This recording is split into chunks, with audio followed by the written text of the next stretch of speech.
Hey! Tapping in Life's Math Industry, and we are going to take a look at square and cubic measurements. So in the last few videos, we've been taking a look at the metric system, as well as the imperial system. But also, we did some conversions from kilometers to miles and miles to kilometers. But what happens if there's something that looks like this? What happens if your teacher assigns you your homework, and instead of saying 27 yards to feet, what happens if we say 27 yards squared and to feet squared? Well, I know what you're thinking. Panic! But that's not really the way to solve the math problem. And number two, what you may think isn't really the right way to do it. Many of the students would rush to do the problem and say, hang on, 1 foot is 1 yard is 3 feet. Therefore, why don't we just solve the problem by multiplying 27 by 1 over 3 and get done with it? Well, the issue is, that's just for if it was like a one-dimensional thing, like if it was like a straight line or a distance or something. But the problem is, when we say 27 yards squared, we're talking about the area of something, not just a single line. So here's what we have to do. You already know that 27 yards squared has to be something else, but let's try and make it more simple. We already know that 1 yard somehow has to equal 3 feet, right? And when we say something about squares, we know that x times x is going to equal x squared, right? Then that probably also means that a yard squared should be equal to a yard times a yard. And it kind of makes sense because of the x squared idea. X times x is x squared. So what we have to do is this. If we say that 1 yard equals 3 feet, then it's going to tell us that if we put the squares right here, not only we square the 1 yard square, but we have to square the 3. So now, in reality, it might be a bit strange, but makes a lot of sense. 1 yard squared is gonna be 9 feet squared instead. Because when you say 1 yard stick, if you place a 1 yard stick on 3 boxes that spread out, it would cover 9 tiles. Like, if you go to your school, and if your physics room has, like, those, 1 by 1 foot squares, get a yardstick and measure it out, and you'll get 9 tiles. So now we know instead of 3 feet, which many students forget and get mistaken by, now it's 9 feet. So here's what's gonna happen next. Now if we know all that information, now I think it's time to actually solve the math problem. But hang on, we're still kind of stuck on something. How are we going to multiply and divide the numbers and get to our final answer? Well, here's what the 9 feet square comes in. We already know that when we do a conversion factor, we have to get to some kind of answer converted, and that makes a lot of sense. But when we said 9 feet squared, here's what's going to happen. We also said 1 yard squared.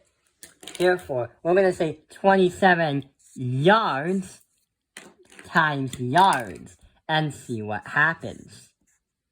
So when we multiply the two, here's what's going to happen.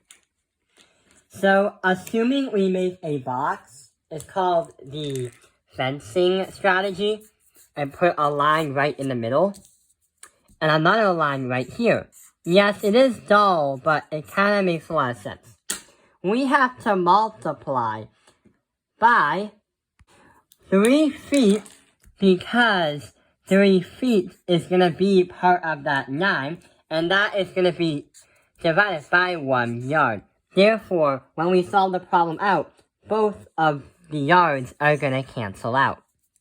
The second time, we have to multiply that again by another 3 feet. 3 times 3 is 9. So the reason why we use 2 of the 3 feet, because of that square that we were given. So what happens is we're going to put another yard right here.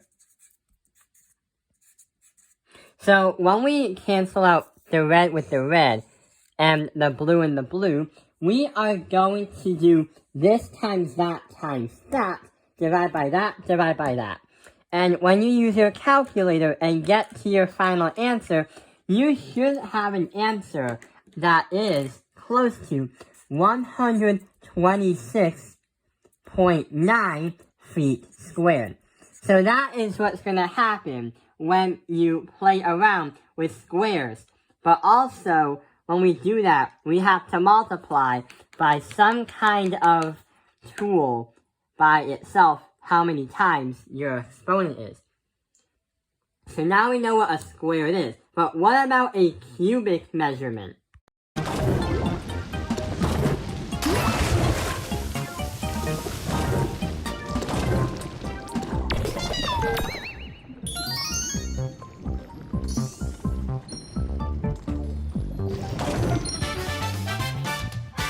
Right here we have 34.3 yards cubed, and what we have to do is transfer that and convert that to feet cubed. So here's what's going to happen.